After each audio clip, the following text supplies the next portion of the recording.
jamais vous achetez un objet, jamais, ça peut aller très vite dans vos têtes, mais jamais vous achetez un objet avant de s'imaginer avec.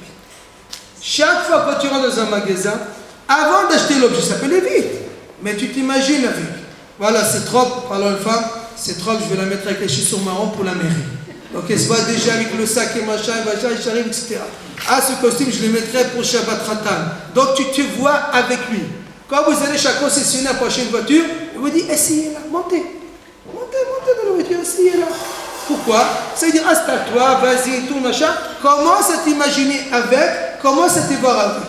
D'accord? Et toi, dans ton imagination, tu imagines, voilà, je vais avec, j'arrive dans le quartier, je klaxonne, un petit peu de bruit, etc., un virage, donc tu te vois avec. Dans ton imagination. Quand tu reviens à la réalité, il est où l'objet? Il est où l'objet? Il est encore au magasin. Mais dans ton imagination, tu as créé le manque. Quand tu l'achètes maintenant, tu as du plaisir. Ça, c'est la force de la publicité. La force de la publicité, c'est de te faire rêver avec le produit. Si j'arrive à te faire rêver avec le produit, si tu te laisses emporter dans la pub avec ces produits, ça y est, moi, tu as créé le manque. Quand tu reviens à la réalité, tu as manqué, maintenant tu vas l'acheter parce que tu auras du plaisir. Ça, c'est la force de la publicité. Alors maintenant, comme le domaine, ils utilisent des femmes pour te faire rêver. Mais moi, ma mère, elle n'a jamais mangé un yaourt nu. Je ne vois pas l'intérêt qu'elle va manger des yaourts nus. J'ai jamais vu ça, mais voilà, maintenant, ils mangent des yaourts. Et les enfants, ils regardent en disant, maman, mais toi, tu ne manges pas comme ça. Quoi. Alors quoi, c'est quoi cette histoire? Ça veut dire qu'elle doit faire rêver sur les yaourts. On dépasse les limites. Mais c'est le même processus. C'est-à-dire l'histoire de faire rêver sur le produit. Si j'arrive à te capter sur le produit, ça y est. Ton imagination, je t'ai capté, tu vas laisser, tu vas dire oui, ah je me vois avec ça, maman, je te truc, maintenant, ça y est. Je reviens à la réalité, comme j'ai vécu dans mon imagination avec l'objet, je me suis créé le manque. Maintenant, j'ai un manque qui me poursuit, et lorsque je comblerai, j'aurai plaisir. C'est pour cela on nous dit, attention, ne fais pas comme Mike Brandt. Moi, j'y vais à toutes les filles qui passent. Parce que si tu as toutes les filles qui passent, à un moment donné, tu vas commencer à te fantasmer sur une fille et tu peux te créer le manque et tout le problème. Si tu ne traînes pas tes yeux, tu auras moins de problème. Tu ne peux pas te permettre de tout regarder et tout d'un coup, tu tombes sur une fille. Ah bah, elle est jolie. Ouais, elle est jolie. Alors quoi? Et ça y est, je commence à y penser. Et plus tu y penses, tu crées le manque, etc. Et tu rentres dans le piège. C'est-à-dire que, attention, ne te laisse pas créer un manque sur n'importe quoi, parce que ça va t'empoisonner la vie. Donc maintenant, si on avance dans notre analyse là. La part du Yetzirara, c'est de nous tromper. C'est de nous faire croire que l'objet il est indispensable. Si tu ne l'as pas, tu seras malheureux.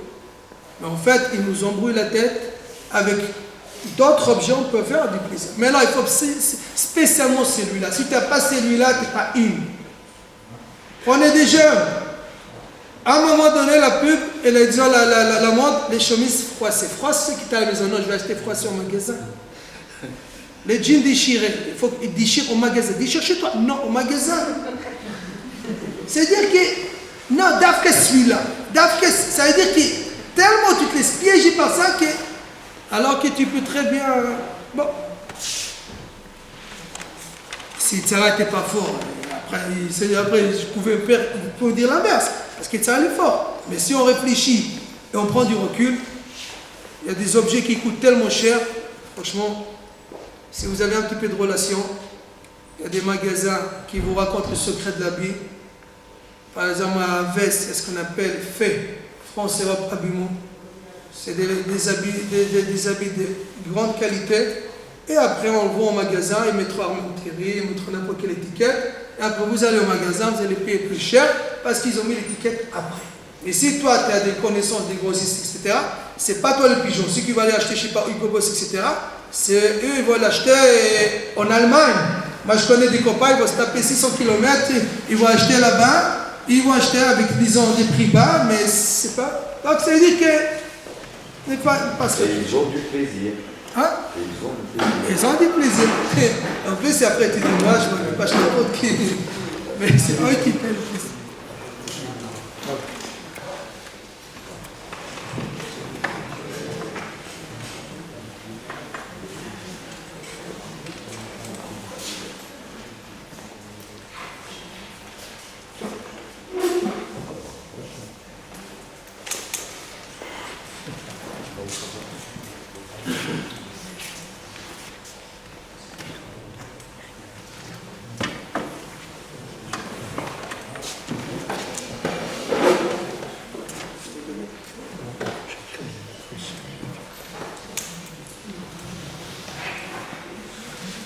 si maintenant on revient à la question initiale, qu'est-ce qui amène chacun à choisir sa vocation de sa vie?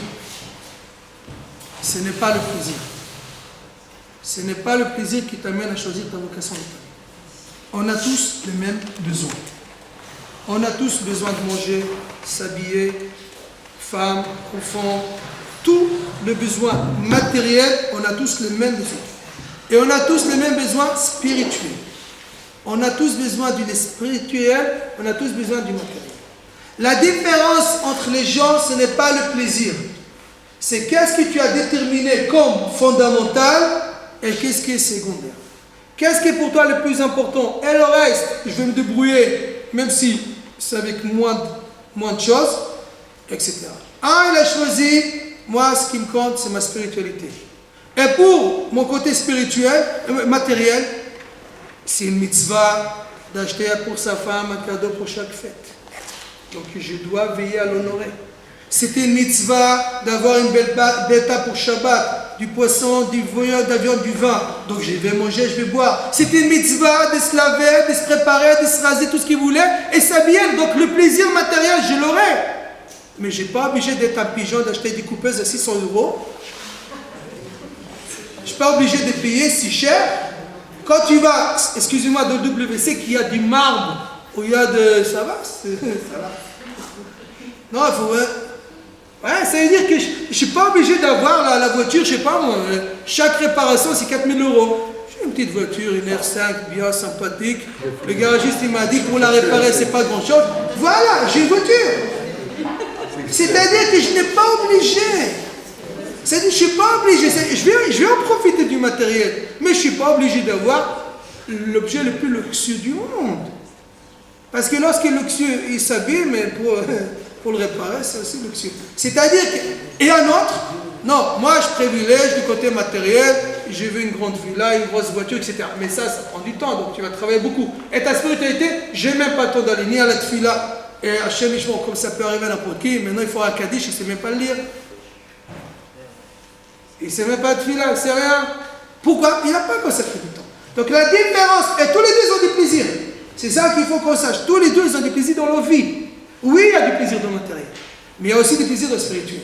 Donc la différence entre les gens, c'est pas le plaisir, c'est qu'est-ce que j'ai défini comme le manque principal chez moi et qu'est-ce que j'ai défini comme un manque moins important. Mais tous les deux, ils vont manger, ils vont boire, ils vont s'habiller. C'est pas qu'un, il a sacrifié le matériel. Le Rabbi il a dit que celui qui n'a pas de plaisir dans sa avodat Hashem, il a un problème. Tu n'as pas une mitzvah de mourir comme ça. Tu dois faire les mitzvot avec la simcha et la joie, pas par obligation. Shabbat, quand quelqu'un fait Shabbat comme il faut, il dit c'est dommage que je n'ai pas fait avant. Mais à Shabbat, on ne fait pas mais je suis dans son lit, il s'ennuie. C'est lorsqu'il y a des mirotes, des repas, j'écoute un cours, je rends visite à des gens que je ne peux pas rendre dans la semaine parce que je n'ai pas le temps. J'ai rempli mon Shabbat. Et je ne veux plus rien savoir, ni portable, ni Gmail, ni email, rien du tout. Déconnecté du monde. Ah, ça m'a fait du bien.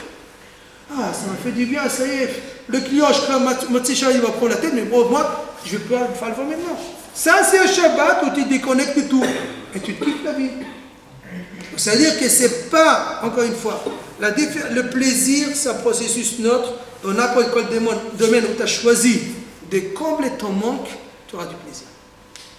Et c'est faux. C'est-à-dire que les gens qui croient, qui sacrifient leur spiritualité pour de la matérialité, c'est qu'en fait, ils n'ont aucun plaisir. Parce que même dans la matérialité, finalement, ils n'ont pas de plaisir. Parce que dans la matérialité, c'est toujours le plus, et jamais ils prennent la peine de ça, d'apprécier ce qu'ils ont. Alors que, d'accord, donc ça, c'est une différence fondamentale entre les deux gens. Il y a Rav Salater, on lui a demandé une question. Quelqu'un a dit, j'ai 1 heure de libre. Je dois étudier quoi là-dedans? Gemara, Moussar, Chumash, quoi. J'ai 1 heure de libre de la journée, j'étudie quoi? Il lui a répondu, étudie le Moussar. Parce que tu vas t'apercevoir que tu as plus qu'1 heure de libre de la journée. Il lui a dit, j'ai 1 heure de libre. Il dit, tu étudies quoi? Gemara, Chumash, Moussar, il dit Moussar. Parce que quand tu vas étudier un truc du Moussar, et tu vas mettre les points sur les i, tu t'apercevras que tu as plus qu'1 heure de libre dans la journée. on se met à réfléchir un petit peu comment remplir nos temps, c'est pour ça que... Donc, Rabotai, je rêvais d'un autre monde. Et la terre sera plus ronde. Quel est le rêve de l'humanité? Quel est le rêve de l'humanité? Peace in love. Peace in love. Pas de guerre, pas de maladie, pas de problèmes économiques. Chacun a tout ce qu'il a besoin. Le rêve de l'humanité. Tout le monde, l'abondance, etc. Est-ce que ce serait un monde heureux? Non. Pourquoi? Voilà. Donc le rêve de l'humanité, c'est quoi? C'est un monde sans plaisir. Et quel est le rêve du temps messianique?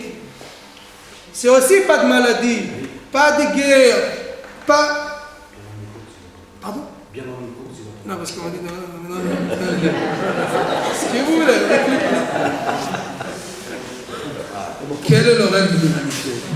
Donc on a dit que l'humanité, c'est avoir un monde sans guerre, sans maladie, sans aucun problème. Donc ce sera un monde ennuyeux, parce qu'il n'y aura pas de monde, il n'y aura pas de plaisir. Et le temps messianique, c'est quoi? C'est quoi, pardon? C'est, il n'y a pas de maladie, il n'y a pas de guerre, la brebis avec le lion, etc. Oh, c'est le même.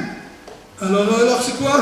Nous, on est en train de dire à tout le monde, le Nato Mashiach, oui, votre Mashiach. Non, mais on va arriver à un monde ennuyeux, sans plaisir. C'est lui qui n'a pas sacrifié sa spiritualité. Il n'aura aucun problème matériel. Mais comme il a sa spiritualité, il n'a pas sacrifié, et là, il aura du plaisir sans arrêt. Un Shabbat éternel. Le Shabbat, c'est toute ma matérialité réglée. Je ne travaille pas. Je ne fais aucun problème, aucune dépense matérielle. Je suis donc déconnecté de tout investissement matériel. Je ne pense à rien d'autre à ma spiritualité. Shabbat éternel. Et bien ça, c'est le temps messianique. Et là, tu remplis ton temps. Et là, tu kiffes. Et chaque instant, et l'étude du Shabbat, etc., et mitzvot, et sans arrêt. Là, tu as du plaisir pour la fin du temps. Mais quelqu'un qui a sacrifié sa spiritualité. Et tout son but à lui, c'est du matériel. Une fois qu'il a acheté la dernière Ferrari, il n'y a plus de modèle, ils ont déposé le bilan. Qu'est-ce qu'il va faire maintenant? Eh bien, il va être malheureux. Parce qu'il n'y a plus amour. Mais dans le spirituel, Hachem a fait une Torah que tu peux revenir toutes les semaines, toutes les années sur le même texte, et encore plus loin, et encore plus loin, et encore plus loin. Après, tu rentres dans la Kabbalah. Après, il n'y a pas de limite. Et c'est extraordinaire. C'est lui qui est dans la Torah, il n'a même pas le temps. Il n'a même pas le temps. La journée, elle se termine, il n'a même pas le temps. D'accord, Botaï. Alors maintenant, donc Hachem, il dit, Tamourou, Kitov Hachem. Goûtez, et voyez comment Hachem dit. Donc ça, c'était un premier cours. Je vais faire un deuxième cours, qui est fondamental aussi pour la suite. C'est-à-dire, c'est un autre cours. Moi, ça, c'est un dossier que j'ai construit il y a quelques années pour mes élèves. Je sais à l'école juive. C'est un des cours que les élèves ils ont, parce qu'on est tous confrontés à ce problème. On a du choix à mettre dans la vie. C'est du Rav Dessler. Rav Dessler, les élèves marquent philosophe Dessler dans le philo. L'interrogateur, il ne connaît pas, mais il apprendra à travers les élèves. Philosophe Dessler. C'est de la psychologie, c'est des vérités. Il a étudié la Torah, il a dit qu'est-ce que le créateur a créé l'homme comme il a créé l'homme.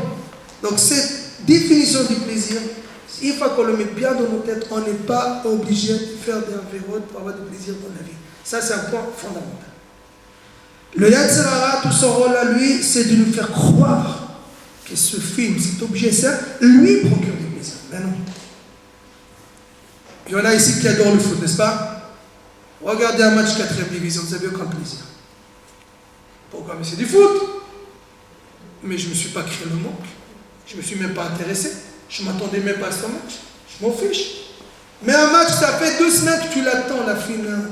Et tous les jours, tu entends. Et France Info, il s'est blessé, non, il s'est reçu, on va voir le président. Et ça fait 12 semaines, il t'échauffe. Et avec la compo, et machin, etc. Ça fait 2 semaines, il te prépare le manque. Quand tu arrives à la finale, tu l'attends. Tu l'attends le match. Donc tu as du plaisir à le voir. Mais si maintenant tu t'es programmé un résultat, et ce n'est pas le résultat que tu t'es programmé, tu es déçu. Mais si tu dis, oh, le meilleur qui gagne, eh bien tu as kiffé un match sans être déçu. Parce que celui qui a gagné, ça ne te dérange pas. Mais si toi tu t'es dit, non, il faut que c'est possible, il ne gagne et pas l'autre qui gagne, ça te gâche le plaisir.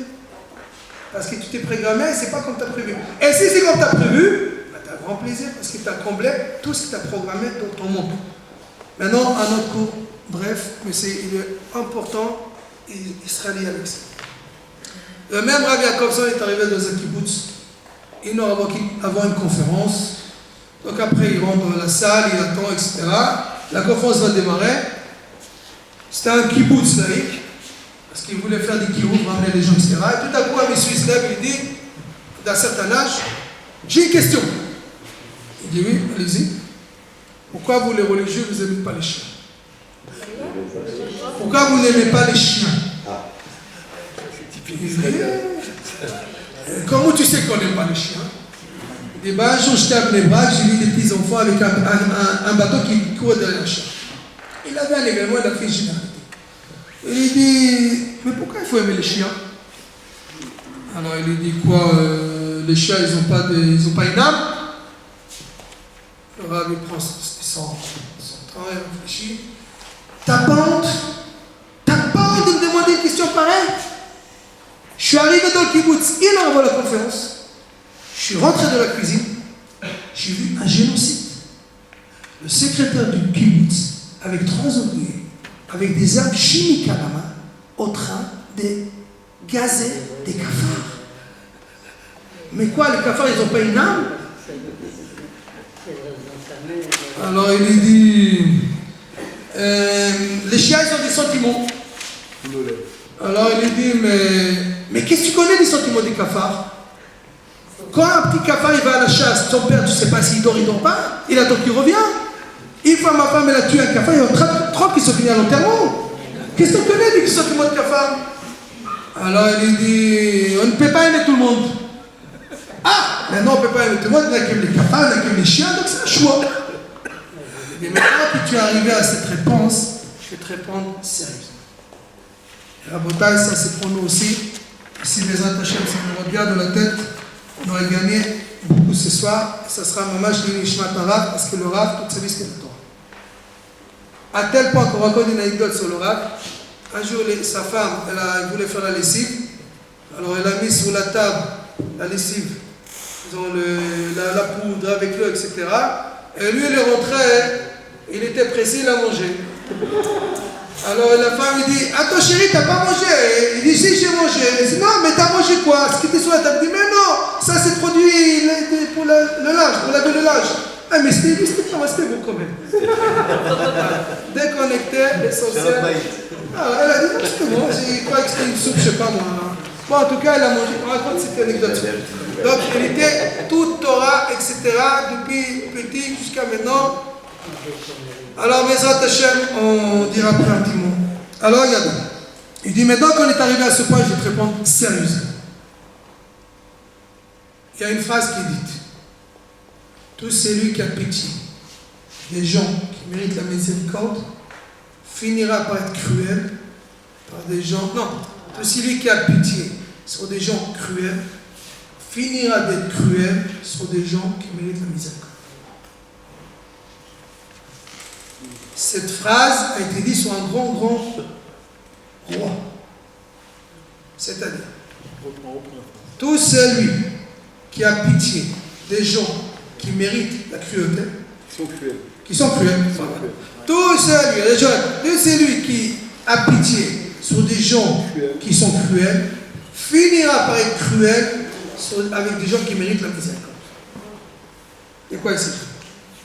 Chaque être humain a une dose d'amour, de bonté, de haine, de cruauté, de patience, de tout. Concernant, c'est la réponse qu'il est en train de lui donner. Il dit, je te réponds. Concernant l'amour, la bonté, la Torah nous dit, commence par ta femme, tes enfants. Il t'en reste encore, donne à des amis proches. Il te reste encore, donne aux gens de ta vie. Il te reste encore, les gens de ton pays. Il te reste encore à toute l'humanité. Nous, les orthodoxes, on est des gens simples. On a à peine une dose qui nous suffit pour notre femme, nos enfants et quelques proches. Mais vous, les laïcs, c'est un kibbutz laïque, soit vous êtes des superman, des surhumains, et vous avez tellement de doses d'amour et de bonté que vous êtes même capable de donner aux chiens, soit vous êtes des gens normaux, mais l'amour et la bonté que tu donnes à ton chien, c'est sur le compte que ton frère orthodoxe, que tu veux pas chez ton frère, à qui tu ne donnes pas cela. On voit des gens qui sont capables de promener un chien le soir, l'amener chez le vétérinaire. Et le SDF qui est à côté, qui est en train de crever, ils ne vont même pas le calculer. Il lui a dit, il y a eu un tremblement de terre en Arménie, on est venu vous voir, on vous a demandé de nous donner... non, il y avait un tremblement de terre en Arménie, vous étiez capable d'envoyer du matériel là-bas. Parce que nous, le mochard religieux, quand on est venu vous voir il y a un mois pour vous demander est-ce que vous avez du matériel pour nous, vous avez dit non. C'est-à-dire que chacun, il a une dose. Shaoul Amer, on lui a dit de massacrer Amalek. Il a eu pitié du roi d'Amalek. Ça suffit pour que le roi d'Amalek ait une relation et c'est comme ça qu'Aman est sorti après. Donc il a eu pitié de quelqu'un qui était cruel. Il a fini d'être cruel sur la ville de Nov quand on sauvait David Amer lorsqu'ils s'enfuient. Alors qu'ils avaient pitié de David Amer. Si tu ne mets pas de la bonne adresse tes forces, eh ben, il te manquera conséquence. Qu'est-ce que je veux dire avec ça? Tu es commerçant, tu travailles, Jean-Claude m'a pris la tête. Et il m'a pris la patience. Quand tu rentres chez toi, tu les manques de toi, tu n'as plus de patience. C'est-à-dire qu'il faut doser ses forces. Ce soir, je dois sortir avec ma femme manger au restaurant, et ben, je ne vais pas aller à midi au restaurant. Je mangerai un petit sandwich au bureau. Comme ça, ce soir avec elle, j'aurai un plaisir. C'est-à-dire que lorsque tu as mis une attention dans quelque chose, tu ne l'as pas. Un film, toi par exemple, les élèves qui sont à l'école, je leur dis, tu regardes ton match de foot au film, tu as mis ta concentration, ta patience, il a duré jusqu'à 11 heures. Tu n'as plus de force, maintenant tu ne peux pas faire ton devoir. Tu n'as plus de concentration, tu n'as plus de trucs, donc tu vas cumuler les lacunes. Commence par faire tes devoirs. J'ai fait ce que j'ai à faire. Ah, il me reste encore un petit peu, alors maintenant je peux me détendre. Et si je m'endors, c'est pas grave. Donc il faut faire des choix. Il faut faire des choix et pas gaspiller son énergie. Avec ce que j'ai dit dans le premier cours, dans les deux domaines, je peux avoir du plaisir. Dans le matériel comme dans le spirituel. Si j'ai mis ma concentration dans le spirituel, regardez, une parenthèse pas beaucoup précédente. Il n'y a aucune interdiction d'aller faire du shopping. Il n'y a aucun problème si tu ne viens pas au cours. Mais quand vous allez à un cours, par exemple, et on fait une dracha en solo, c'est sympa. Mais quand, par exemple, on demande une question, ça s'appelle She'ela. She'ela aussi, c'est emprunté. Quand je demande une question, j'emprunte votre curiosité. Donc, ça m'intéresse. Si tu trouves la réponse, tu as du plaisir parce que maintenant, la curiosité était comblée. Si on donne tchouva ronde, je vous rends la curiosité avec la réponse, j'ai kiffé. Je vais à un cours de Torah, il me donne une halakha que je ne connaissais pas. Alors lui maintenant il m'a dit voilà ce qu'il faut faire, mais moi je ne suis pas à ce niveau, il m'a créé un manque. Maintenant si j'ai envie d'y arriver, quand j'arriverai à appliquer la halakha, j'aurai du plaisir. C'est-à-dire que lorsque je vais dans un cours, je peux créer le manque et le plaisir. Quand je vais regarder un match de foot, je vais créer le manque et le plaisir. C'est-à-dire que tu as le choix. Mais si maintenant tu comprends que si moi je commence à mettre mon énergie dans la Torah et les pratiques des mitzvot, et c'est là que j'ai mis ma concentration, ma patience, etc. Donc j'ai eu du plaisir. Ah maintenant il ne me reste pas pour aller à autre chose. Ben, c'est pas grave. Donc de toute façon j'ai déjà eu ma dose de plaisir. Donc ça ne manque pas le problème. Ça ne me manque pas. Ben, je veux dire, si j'ai commencé à l'envers, j'ai regardé le film, le foot, la musique, etc.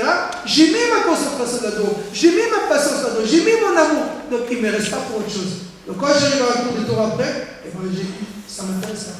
Et il faut le savoir ça. C'est-à-dire qu'il faut le savoir qu'on n'a pas des overdoses. Si tu fais un mauvais choix, tu perds. Si tu fais le bon choix, tu gagnes deux choses. D'abord, tu auras du plaisir dans ce que tu fais. Et là, du plaisir. Et c'est ça pourquoi Hachem est énervé contre nous. Pourquoi vous ne faites pas la chose avec Simcha? Pourquoi vous ne faites pas avec Simcha? Mais tu peux avoir des Simcha. Si seulement tu décides que oui, j'ai envie de créer le manque, et oui, je vais me satisfaire. Tu auras de la Simcha de la Vodat Hashem. Pourquoi tu ne fais pas comme ça? Et si tu le fais comme ça, la Vodat Hashem, rien ne va te manquer. Parce que de toute façon, j'ai plus de force, j'ai plus envie d'autre chose. Donc, le reste, ça sera à petite dose et ça me satisfera aussi. Vous comprenez? Mais si je fais le mauvais choix, je perds surtout les deux. Ma spiritualité, je l'ai sacrifiée et ma matérialité, je ne serai jamais heureux parce que le matériel, c'est jamais, on se lasse. Une fois que je m'habitue, je me lâche, je veux de la nouveauté. Et c'est pour ça en permanence, la mode, elle change, elle change, elle change, elle change. Parce qu'une fois que tu t'es habitué, tu te lasses. Alors que la Gemara, voilà. 93 ans. 93 ans, il n'a pas cessé, la Gemara n'a pas changé. Il est toujours la même. Et il a repris toujours la même. Il a fait le Shlium HaShas plusieurs fois. Donc ça veut dire que la Gemara l'a étudié plusieurs fois. Et il ne s'est pas laissé. Parce que ça ne passe pas. Mais quand j'accepte de dire, oui, je veux me créer le monde ici, et le plaisir je l'aurai parce que je me suis... Rashi, je n'ai pas compris ce qu'il a dit Rashi. Ah, je veux comprendre ce qu'il a dit Rashi. Et quand tu as trouvé ce qu'il a dit Rashi, il part chez moi là. Bon, parce que plaisir. Mais un vrai plaisir. Un vrai plaisir. Ouais? Donc, encore une fois, il y a du plaisir. Mais c'est dommage de mettre l'énergie dans un domaine qui finalement ne sera pas gagné au fin de compte. Et il ne faut pas oublier, on partira tous d'ici. Et je finis avec une histoire pour les Nishmat arabes. Il y avait un milliardaire. Il a laissé à ses enfants 2 testaments. Un, le jour qu'il décède, vous l'ouvrez. Deuxième, vous l'ouvrez un mois après. Il décède, il ouvre le premier testament. Mes enfants, je ne demande rien du tout. Une seule faveur. Vous m'enterrez avec une paire de chaussettes.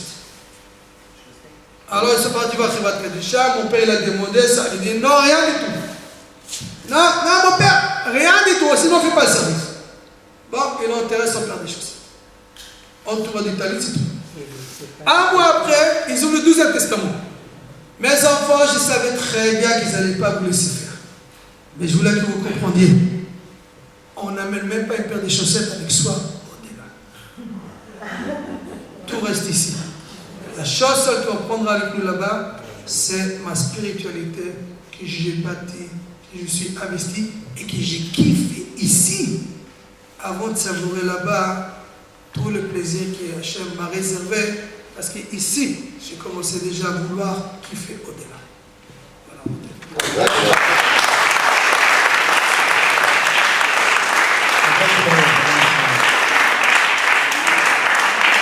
Chaque fois, c'est une joie et un plaisir, et beaucoup d'un enseignement très profond qui se dégage. Avant que Thierry conclue, comme d'habitude, je voudrais laisser la parole au Rav Cohen Sédek qui nous a fait le plaisir de venir ce soir, certainement. Il va nous dire quelques mots sur le Rav de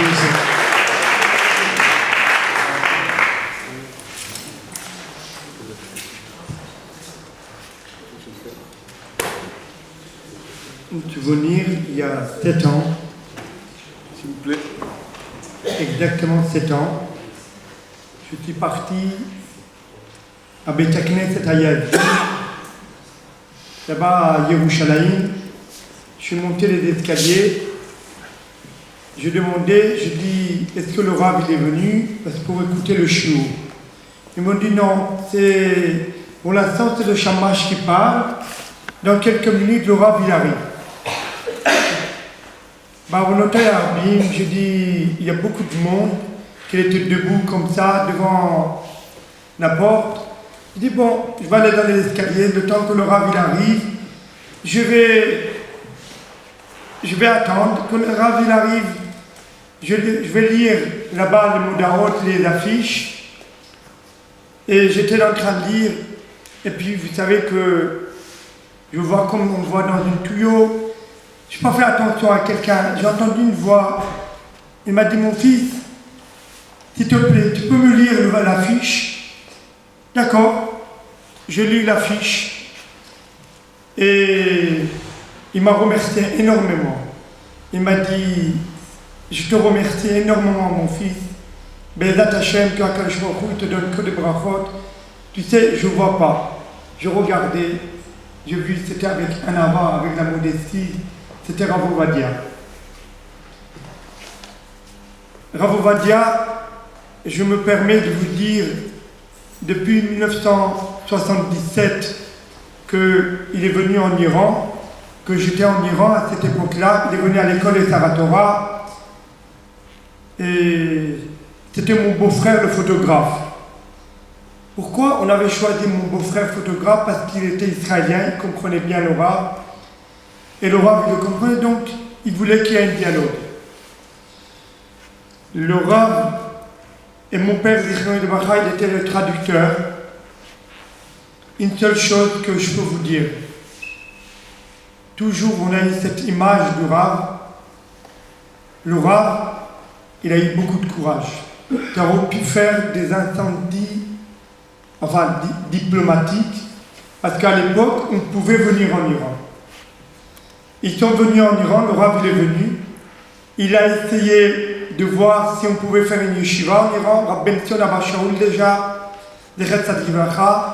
comme ce n'était pas été possible de faire une yeshiva en Iran, il a essayé de chauffer, d'amener les jeunes dans les yeshivot. C'était du temps du Shah d'Iran. Quoi? C'était du temps du Shah d'Iran. Le Shah d'Iran, je me rappelle ça très très bien, en 1976-77, c'était. Et parce qu'il y a eu 2 ans après, il y a eu la révolution iranienne, donc c'était en juillet, août, et 78, c'était déjà fini, c'était déjà, donc c'était 76, vous avez raison, 76. Donc pourquoi je vous le raconte ça? Et le Shah d'Iran, personnellement, il avait dit, je ne fais rien, mais monsieur le Rav, vous êtes parti très très loin. Je salue votre courage, mais vous êtes parti très loin.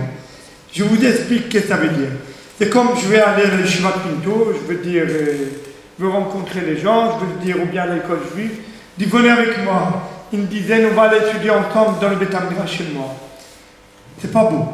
Mais c'est pas que Chad Besham, mais pour lui, le Limouda Torah, Hasalat Nefashot, c'était Hasalat Nefashot, de sauver les âmes.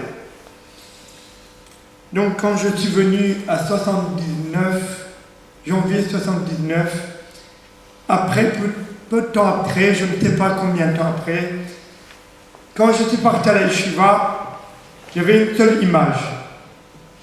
Il y avait le Ben Ishraï, et le Ben Ishraï vivant, pour moi, c'était Rav Ovadia Yosef.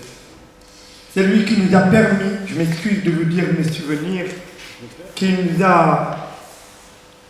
Les Ashkenazim, on était avec eux, ils me donnaient l'impression de nous faire revivre. Et je n'avais pas cette impression-là. Pourquoi? Parce que j'étais fier de lui, je connaissais ses sfarim, et je disais, voilà, j'étais fier de lui. Lui, toujours, il nous donnait, en 1983, quand il a quitté son poste de Rishon LeZion, le grand rabbin d'Israël, et il est resté Rishon LeZion, le grand rabbin d'Israël, il est venu à Marseille.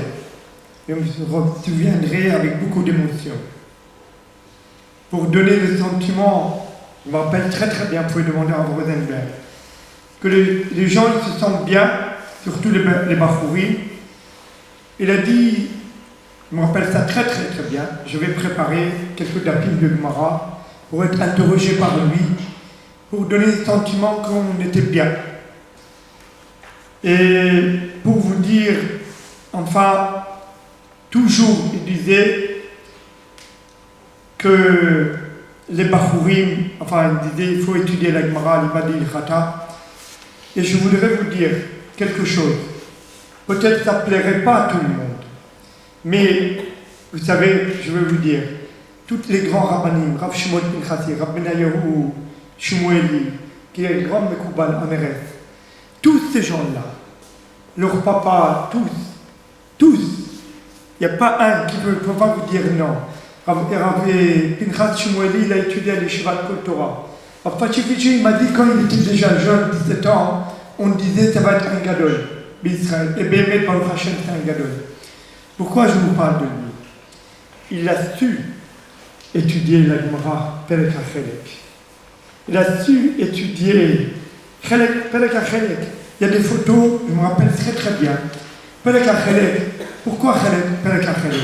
La Emouna Pshuta. C'est pas pour rien qu'elle est niftar Parashat Lech Lecha.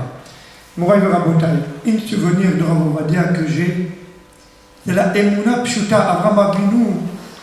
Et là, je vous le dis, peut-être que nous avons Emouna, on dit, on présente les choses comme ça. Avraham Avinu, le premier Nisayon, Lech Lecha Me'arsecha, il pourrait plus dire, Rabbi dit, il aurait pu dire, Hakadosh Baruch Hu, tu m'as dit de ramener les gens vers toi, et maintenant qu'il est devenu copain avec moi, maintenant tu me demandes de partir. Mais c'est quoi ça? Le premier Nisayon, c'est pas qu'il ait été jeté dans le Kibshan dans la fournaise de Nimrod. C'est de détacher de son pays, de son endroit. Ça veut dire quoi? Ça veut dire qu'Abraham Avinu, il n'a pas respecté, il n'a rien dit. La émouna qu'il avait, c'était extérieur comme l'intérieur, l'intérieur comme l'extérieur. Et je n'oublierai jamais, et je le racontais déjà dans le Torah Péro, mais je le redirai aussi. Parce que je l'ai entendu de Rav Ovadia Yosef lui-même plusieurs fois. Et je vous le dis, cette histoire de Baal Shem Tov. Le Baal Shem Tov, il était assis une fois, le soir de Shabbat, il rigole. Et les Chassidim, bon, ils disent que le Baal Shem Tov, il a rigolé une fois. Une deuxième fois. Et le troisième fois, le Baal Shem Tov, il dit, Moussa et Shabbat, vous allez voir pourquoi j'ai rigolé 3 fois comme ça. Dans la Séouda. Et ça, c'était, excusez-moi, je suis ému, ça c'était Rav Ovadia. Il le disait avec quelle façon, avec telle façon, Bémet, il savait attirer les gens. Et bon, donc il arrive, Moussa et Shabbat, il dit, venez, on va prendre le vin, on va prendre le cos de Kidouche, et allez, on y va. Ils ont cavalé, ils sont partis dans une maison perdue là-bas, ils toquent. Et le Baal Habayit, il voit que le Baal Shem Tov Akadosh, il est là. Il dit, oui, qu'est-ce qui se passe? Il se demande, qu'est-ce qui se passe? Et le Baal Shem Tov dit, rien, nous on est venus faire Havdalah avec toi. Vous savez, vous voulez faire Havdalah. Après la Havdalah,